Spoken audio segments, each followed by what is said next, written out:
Is there a story in particular that comes to mind when thinking of these human-looking ones that, to you, just strikes you as particularly fascinating? And it doesn't have to be like one of the most popular stories, but is there any... Yeah. Which one is that? Several have been told to me personally. Wow. By just absolutely credible people. I'll tell you, I have two, I call them bookend stories. They go perfectly together. So back in 2008 or 2009, I was at some place in Vegas. I'm talking to an Army colonel, retired colonel, who had a lot of experience with black projects. He was a brilliant guy. And he told me a story about he and his wife was with him when he told the story. And they had another friend, a female friend, and they were at a Las Vegas casino. And he said, this guy, by the way, knew a lot about the UFO subject. But he said, we're on our own time. We're hanging out at a casino. I think it was the Wynn, actually, which is a great casino hotel. But I can't recall. He said, we're up there. We're on the second floor. And our friend, who he said was a psychic, she stops the two of them. And she says, that woman over there is not human. And they look over and there's this very beautiful blonde woman in a striking blue outfit. Now it's Las Vegas. Yeah. You get that there. Sure. Blue is interesting too. Oh, yes, yes. So she and his wife get scared and they go down the escalator, which is right there. The colonel is hanging behind and he's looking at this woman. And he said to me, and that's when I heard her in my mind, she turned slightly. And he said, I heard her, she sounded like a cop on the beat, like, nothing to see here, go about your business, you don't belong. Like, and it's like, how did I get that thought? And at that moment, she's joined by this beautiful blonde man wearing blue. Again, are you thinking Cirque du Soleil? Like, I don't know what this could be. But so they're hanging out, they're conferring. He doesn't hear anything at this point. So then they start walking toward the escalator where he is. So this guy is a colonel. He had a PhD. He's a sharp guy. And he's thinking, I am going to talk to these people. I don't know what I'm going to say, but I'm going to talk to them. I want to find out what the hell is going on here.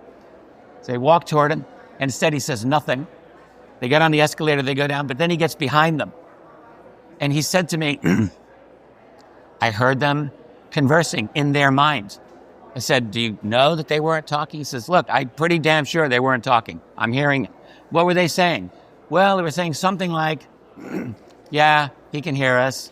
No, he's not important. He's not part of the program, or he's not part of anything we need to worry about. At this point, his wife interjected in the story. She was hilarious. She's like, oh yes, I remember this. My friend and I were peeking around the slot machines of this, like hiding behind the slot machine.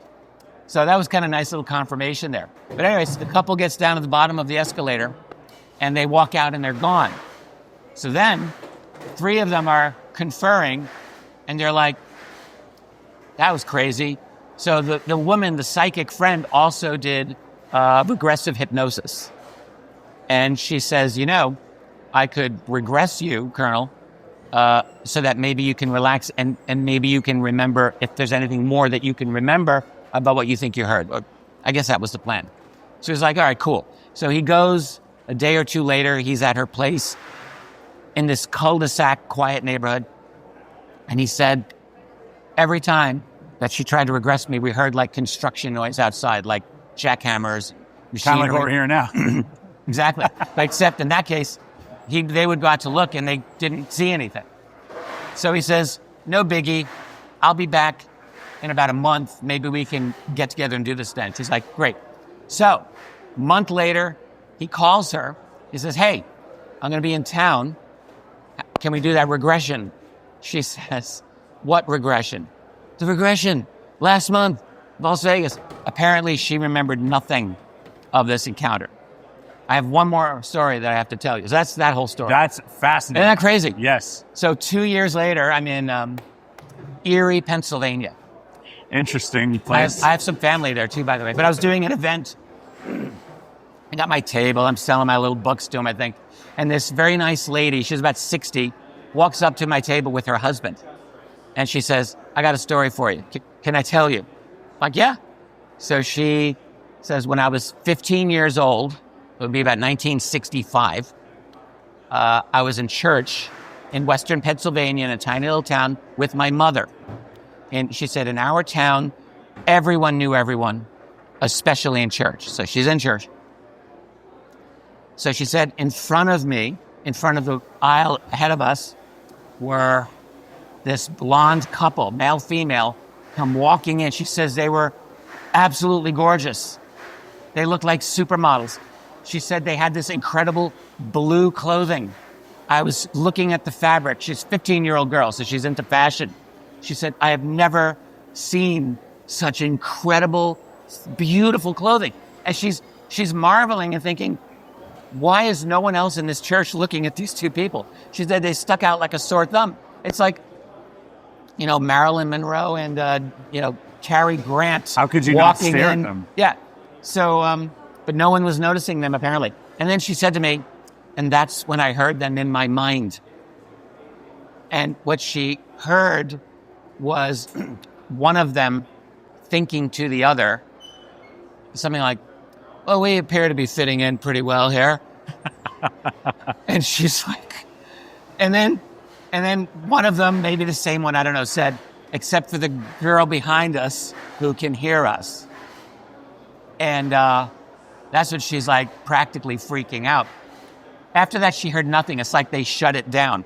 The other thing she said about them is that they're in Mass and they didn't really know how to, this is a Catholic Mass, which I grew up doing.